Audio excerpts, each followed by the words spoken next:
Welcome to episode 130 of Norse Myths, Legends, and Folktales.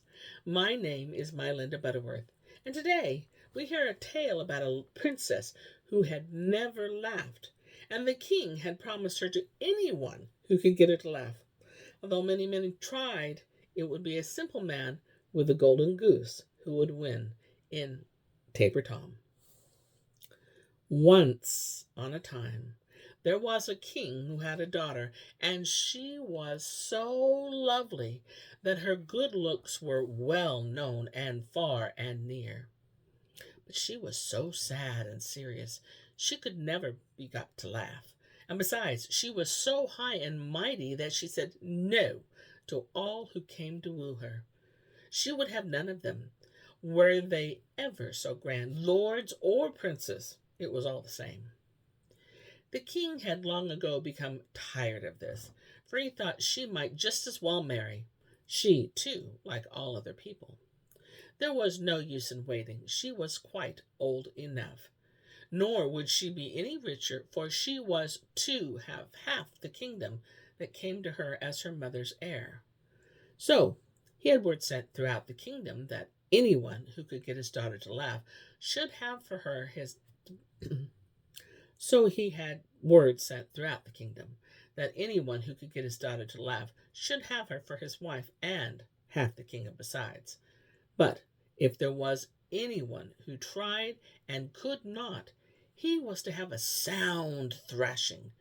And sure it was that there were many sore backs in that kingdom, for lovers and wooers came from north and south and east and west, thinking it nothing at all to make a king's daughter laugh. And gay fellows they were, some of them too, but for all their tricks and capers, there sat the princess, just as sad and serious as she had been before.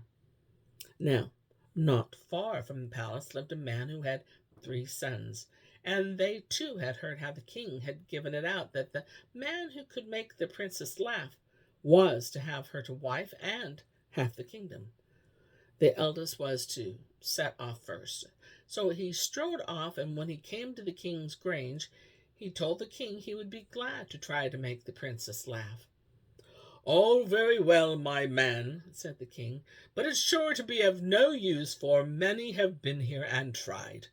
My daughter is so sorrowful. It's no use trying, and it's not my wish that anyone should come to grief." But the lad thought he would like to try. It couldn't be such a very hard thing to him to get the princess to laugh, for so many had laughed at him, both gentle and simple, where he enlisted for a soldier and was drilled by Corporal Jack. So he went off to the courtyard under the princess's window and began to go through his drill as Corporal Jack had taught him. But it was no good. The princess was just as sad and serious, and did not so much as smile at him once. So they took him and thrashed him well, and sent him home again. Well, he had hardly got home before his second brother wanted to set off. He was a schoolmaster, and the funniest figure one ever laid eyes upon. He was lopsided, for he had one leg shorter than the other, and one moment he was as little as a boy, and in another, when he stood on his long leg, he was as tall and long as a giant. Besides this, he was a powerful preacher. So, when he came to the king's palace and said he wished to make the princess laugh, the king thought it might not be so unlikely after all. "But mercy on you," he said, "if you don't make her laugh, we are for laying it on harder and harder for every one that fails." Then the schoolmaster strode off to the courtyard, and put himself before the princess's window, and read and preached like 7 parsons, and sang and chanted like 7 clerks, as loud as all the parsons and clerks in the country round. The king laughed loud at him, and the princess almost smiled a little, but then became as sad and serious as ever, and so it fared. No better with Paul, the schoolmaster, than Peter, the soldier, for you must know one was called Peter and the other Paul. So they took him and flogged him well, and then sent him home again. Then the youngest, whose name was Taper Tom, was all for setting out. But his brothers laughed and jeered at him, and showed him their sore backs. And his father said it was no use for him to go, for he had no sense. Was it not true that he neither knew anything nor could do anything? There he sat in the hearth like a cat, and grubbed in the ashes and split tapers. That was why they called him Taper Tom. But Taper Tom would not give in, and so they got tired of his growling, and at last he too got leave to the king's palace to try his luck. When he got there, he did not say that he wished to try and make the princess laugh, but asked if he could get work there. No, they had no place for him. But for all that, Taper Tom would not give up. In such a big palace, they must want someone to carry wood and water for the king's maid, and that is what he said. And the king thought it might be very well be, for he too got tired of his teasing. In the end, Taper Tom stayed there to carry wood and water for the kitchen maid. Now, one day, when he was going to fetch water from the brook, he set eyes upon a big fish which lay under an old fir stump, where the water had been eaten into the bank, and he put his bucket softly under the fish and caught it. But as he was going home to the grange, he met an old woman who led a golden goose by a string. "Good day, godmother," said Taper Tom. "That's a pretty bird you have, and what fine feathers! If one only had such feathers, one might leave off splitting fir tapers." "Good day, godmother," said Taper Tom. "That's a pretty bird you have, and what fine feathers! If one only had such feathers, one might leave off splitting fir tapers." The goody was just as pleased with the fish Tom had in his bucket, and said if he would give her the fish, he might have the golden goose. And it was such a curious goose. When one touched it, he stuck fast to it. If Tom only said, "If you want to come along, hang on," of course, Taper Tom was willing enough to make the exchange. "A bird is as good as a fish any day," he said to himself, "and if it's such a bird as you say, I can use it as a fish hook." That was what he said to Goody, and he was much pleased with the goose. Now, he had not gone far before he met another old woman. As soon as she saw the lovely golden goose, she spoke prettily and coaxed and begged Tom to give her leave to stroke his lovely golden goose. "With all my heart," said Taper Tom. And just as she stroked the goose, he said, "If you want to come along, hang on." The goody pulled and tore, but she was forced to hang on whether she would or not, and Taper Tom went on as though he alone were with the golden goose. When he had gone a bit farther, he met a man who had a quarrel with the old woman for a trick she had played on him. So when he saw how hard she struggled and strove to get free, and how fast she stuck, he thought he would just pay her off the old grudge, and so he gave her a kick with his foot. "If you want to come along, hang on," called out Tom, and then the old man had to hop along on one leg, whether he would or not. When he tore and tugged and tried to get loose, it was still worse for him, for all but fell flat on his back every step he took. In this way he went on a good bit till they had nearly reached the king's palace. There they met the king's smith, who was going to the smithy, and had a great pair of tongs in his hand.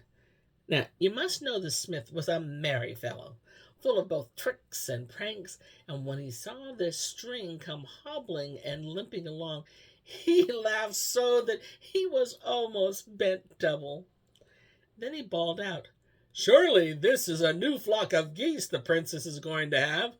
Ha, ha, ha! Here's the gander that toddles in front. "Goosey, goosey, goosey," he called, and with that he threw his hands about as though he were scattering corn for the geese. But the flock never stopped. On it went, and all that the goody and the man did was to look daggers at the smith for making fun of them. Then the smith went on. "It would be fine fun to see if I could hold the whole flock, so many as they are." For he was a stout, strong fellow. So he took hold with his big tongs by the old man's coat tail, and the man all the while screeched and wriggled, but Taper Tom only said, "If you want to come along, hang on." So the smith had to go along. He bent his back and stuck his heels into the ground and tried to get loose, but it was all no good. He stuck fast, as though he had been screwed tight with his own vice. Whether he would or not, he had to dance along with the rest. So when they came near to the king's palace, the dog ran out and began to bark as though there were wolves and beggars. And when the princess, looking out of the window to see what was the matter, set eyes on this strange pack, she laughed softly to herself. But Taper Tom was not content with that. "Bide a bit," he said. "She will soon have to make a noise." And as he said that, he turned off with his band to the back of the palace. When they passed by the kitchen, the door stood open, and the cook was just stirring the porridge. But when she saw Taper Tom and his pack, she came running out of the door with her broom in one hand and a ladle full of smoking porridge in the other, and she laughed as though her sides would split. And when she saw the smith there too, she bent double and went off again in a loud peal of laughter. But when she had her laugh out, she too thought the golden goose so lovely she must just stroke it. Taper Tom," she called out, and came running out with a ladle of porridge in her fist. "Give me leave to pet that pretty bird of yours." Better come and pet me," said the smith. But when the cook heard that, she got angry. "What is that you say?" she cried. "What is that you say?" she cried, and gave the smith a box on his ears with a ladle. "If you want to come along, hang on," said Taper Tom. So she stuck fast too, and for all her kicks and plunges, and all her scolding and screaming, and all her writhing and striving, she too had to limp along with him. She opened her mouth wide and laughed.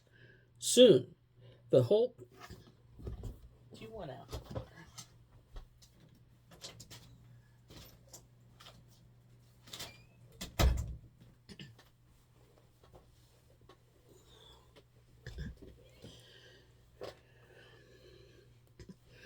She opened her mouth wide and laughed. Soon the whole company came under the princess's window. There she stood waiting for them, and when she saw they had taken the cook too, with her ladle and broom, she opened her mouth wide and laughed so loud that the king had to hold her upright. So Taper Tom got the princess and half the kingdom, and they say he kept her in high spirits with his tricks and pranks till the end of her days. And here is where I end my tale for today. But I'll be back with more tales, many more tales. Until then, my friends, enjoy the journey.